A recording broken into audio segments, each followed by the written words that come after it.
তো বন্ধুরা স্যামসাং কিন্তু কালকে মিন্স 10th of July কিন্তু লঞ্চ করে দিল তাদের নতুন কিছু ফ্ল্যাগশিপ সিরিজ। তার সাথে এটাকে আপনি একটি নতুন চমকও বলতে পারেন, কারণ স্যামসাং এই ইভেন্টে কিন্তু তারা জেড ফোল্ড 6, তার সাথে জেড ফ্লিপ 6 আর বাডস প্রো এবং ওয়াচ আলট্রা এই 4টা জিনিসই কিন্তু লঞ্চ করলো। আপনারা জানেন যে স্যামসাং কিন্তু বছরে 2টা সবথেকে বড় ইভেন্ট করে থাকে, আর প্রিভিয়াসলি কিন্তু তারা S24 সিরিজে যে এআই এর চমকটা দেখালো সেটা কিন্তু অতুলনীয় ছিল। তার সাথে স্যামসাং কিন্তু এবার ফ্লিপ বা ফোল্ড সিরিজে অনেকগুলো আপনার নতুন এআই ফিউচার যোগ করেছে। ইভেন আপনি এআই বাডস এবং ওয়াচ আলট্রাতেও পেয়ে যাবেন। তবে এই প্রথম বলতে পারেন স্যামসাং তাদের ওয়াচ আলট্রা এডিশন লঞ্চ করেছে। তবে বাডস প্রো এবং আলট্রার কিন্তু ফার্স্ট ইমপ্রেশন ভিডিও কিন্তু অলরেডি আমাদের চ্যানেলে দেওয়া আছে, আপনারা গিয়ে অবশ্যই ভিডিওটি দেখে আসতে পারেন, না হলে আমি কিন্তু ডিসক্রিপশনে লিঙ্ক দিয়ে দিব। তবে স্যামসাং কিন্তু এবার আপনার আগের থেকে আরো বেশি এআই তে কিন্তু আপগ্রেড করেছে। প্রথমত আপনি চাইলে আপনার নিজের সেলফিকে মিন্স এআই তে রূপান্তর করতে পারবেন। তার সাথে কিন্তু স্যামসাং আপনার এই সিরিজগুলোকে আপনার যথেষ্ট লাইট ওয়েট করেছে, তার সাথে কিন্তু ব্যাটারিও কিন্তু বিগার দেওয়া হয়েছে, সাথে কিন্তু এর ক্যামেরাতেও কিন্তু চেঞ্জেস আনা হয়েছে। অল ওভার কিন্তু এটা খুব বেশি মিন্স আপগ্রেডও বলতে পারেন আপনারা। তার সাথে এআই এর ম্যাজিক তো রয়েছেই। ডিজাইন বাই চেঞ্জিং নিয়ে কথা বলে প্রথমে এই স্মার্টফোন যদি হাতে নেন তাহলে একটু অবশ্যই হালকা ওয়েট মনে হবে। মিন্স আপনার যে প্রিভিয়াসলি যে ফোল্ড 5 রয়েছে সেটাতে কিন্তু আপনার 14 গ্রাম কম করা হয়েছে এটা। তবে এটা মোবাইলের জন্য অনেক কিছুই বলতে পারেন। এবং সর্বপ্রথম আপনি যে জিনিসটা নোটিস করে থাকবেন সেটা হচ্ছে স্মার্টফোনের ফ্ল্যাট ফ্রেমগুলো,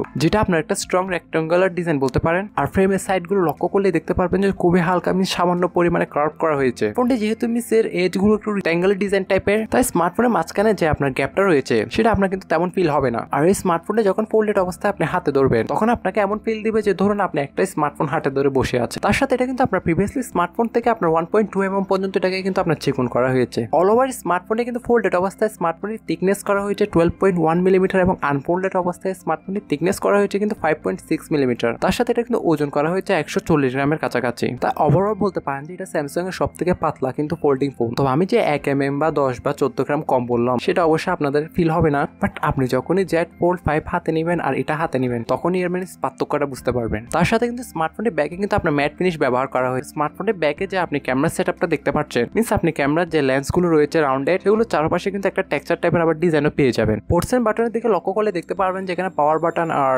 ভলিউম লকার বাটন কিন্তু একসাথে প্লেসমেন্ট করা হয়েছে। দেন এটা ফোল্ডেড অবস্থায় কিন্তু এর নিচে কিন্তু দেখতে পারবেন যে সিম ট্রেটি। আর স্মার্টফোনটির নিচের দিকে আসলে আপনারা অবশ্যই দেখতে পারবেন যে type C slot, primary microphone, then primary speaker. উপরের দিকে আসলেও কিন্তু আপনার secondary noise calculation mic, then secondary স্পিকারও পেয়ে যাবেন। ডিসপ্লের প্রসঙ্গে বললে স্মার্টফোনটিতে কিন্তু কভার ডিসপ্লে হিসেবে থাকছে আপনার 6.3 ইঞ্চি মাপের একটি HD প্লাস এর ডাইনামিক অ্যামোলেড 2x ডিসপ্লে। আর এতে কিন্তু আরো থাকছে আপনার 120 হার্জ এর মতন অ্যাডাপটিভ রিফ্রেশ রেটের সাপোর্ট। আর স্মার্টফোনটি মেইন ডিসপ্লে হিসেবে থাকছে কিন্তু আপনার 7.6 ইঞ্চি মাপের একটি QXGA plus dynamic AMOLED 2x infinity flex display. এবং এই মেইন ডিসপ্লেতেও কিন্তু থাকছে আপনার অ্যাডাপটিভ 120 হার্জ এর ফাস্ট রিফ্রেশ রেট। আর যদি এর মেইন ডিসপ্লে কোয়ালিটি নিয়ে বলে তাহলে এখানেও আপনি একটা হালকা চেঞ্জ লক্ষ্য করতে পারবেন। আপনি এটাকে যখন টাচ করবেন তখন বুঝতে পারবেন মিন্স এখানে একটা আপনার গ্লাস টাইপের একটু ফিল দিয়ে থাকবে আগের তুলনায় বেশি আর কি। আর ক্যামেরা চিপসেটের প্রসঙ্গও বলে দিই, তারপর না হয় এআইটা নিয়ে আলোচনা করা হবে। তবে ভিডিওটি সামনে অগ্রসর হওয়ার আগে আমি অবশ্যই আপনাদেরকে জানিয়ে দিই এটা কিন্তু এই রিভিউটা একটা ফার্স্ট ইমপ্রেশন রিভিউ। যেহেতু এই স্যামসাং কিন্তু স্মার্টফোনগুলো রিসেন্টলি মিন্স কালকেই অ্যানাউন্স করলো, তাই আপনি যদি এই স্মার্টফোনগুলো ইনডেপথ রিভিউ দেখতে চান তাহলে অবশ্যই আমাদের OTP means online take pro Bangla এই চ্যানেলটি সাবস্ক্রাইব করে এবং পাশে থাকা বেল আইকনটি অল করে আমাদের পাশেই থাকবেন। ক্যামেরার ব্যাপারে বললে স্মার্টফোনের ব্যাকে থাকছে কিন্তু ট্রিপল ক্যামেরা সেটআপ, যেখানে প্রাইমারি ক্যামেরা হিসেবে আপনার থাকবে 50 মেগাপিক্সেলের মেইন একটি ওয়াইড যেটার অ্যাপারচার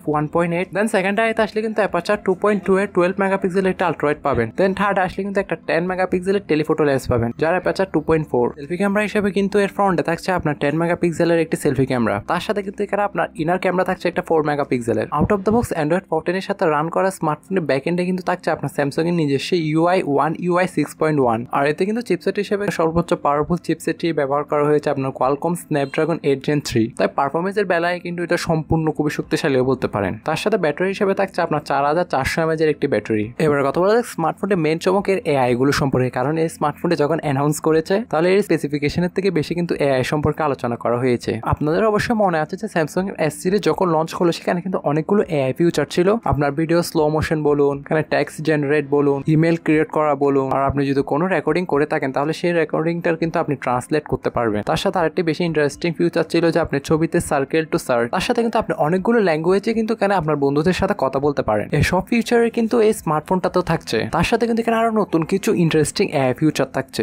সর্বপ্রথম যদি আমি ইন্টারপ্রেটার ফিউচারটা নিয়ে কথা বলি, এটা বলতে পারেন ধরুন আপনি কারোর সাথে কথা বলছেন এবং তার সাথে সাথে কথা বলার সময় আপনি কোথাও কোনো একটা সাউন্ড লক্ষ্য করলেন, অথবা ধরুন যে কোথাও কোনো ভিডিও বা সংস যে কোনো কিছু প্লে হচ্ছে ওইটা আপনাকে লাইভ ক্যাপশন কিন্তু এটা ট্রান্সলেট করে দিবে। তাই যেখানে আরেকটি ফিউচার রয়েছে সেটা হচ্ছে আপনি যেসব কথা বলবেন সবকিছু মিস রেকর্ড করার পরে কিন্তু এখানে আপনি নোটের মতো মিস ট্রান্সলেট করে নিতে পারবেন। তার সাথে এখানে আরেকটি ফিউচার হচ্ছে কি আপনি পিডিএফও কিন্তু ট্রান্সলেট করতে পারবেন। ধরুন আপনি একটা পিডিএফ করলেন, সেটা হচ্ছে অন্য দেশের বা অন্য দেশের ভাষা এখানে ইউজ করেছে, আপনি যদি চান এটাকে ইংলিশে কনভার্ট, তাহলে সেগুলো কিন্তু এই এআইটা ইজিলি ভাবে করে দিবে। আর ছোটবেলা অবশ্য তো অনেক ড্রয়িংই করেছেন, সেই নিয়ম নীতি ফলো করে কিন্তু এখানে আপনি একটা ড্রয়িং অ্যাসিস্ট ফিচারও পেয়ে যাবেন। ধরুন আপনি কোনো একটি ড্রয়িং ড্র করলেন, সেই ড্রয়িংটা কিন্তু আপনি অটোমেটিক এআই এর মাধ্যমে কিন্তু কালার করে ফেলতে পারবেন। তবে আপনি যদি প্রফেশনাল লেভেলে আর্ট বা কিছু ক্রিয়েট করতে চান, তাহলে এটা অবশ্যই সেক্ষেত্রে না। তার সাথে কিন্তু এখানে আপনি লাইভ ট্রান্সলেশন ফিচারও পেয়ে যাবেন। ধরুন আপনি বাইরে গিয়ে কোনো একটা ছবি তুললেন এবং সেই ছবিতে ধরুন কিছু ল্যাঙ্গুয়েজ আছে আপনি বুঝতেছেন না বা কিছু টেক্সট আছে, এই এআইটির মাধ্যমে কিন্তু আপনি সরাসরি সেখানে ক্লিক করে কিন্তু সেটাকে ট্রান্সলেট করে নিতে পারবেন। তাই অল ওভার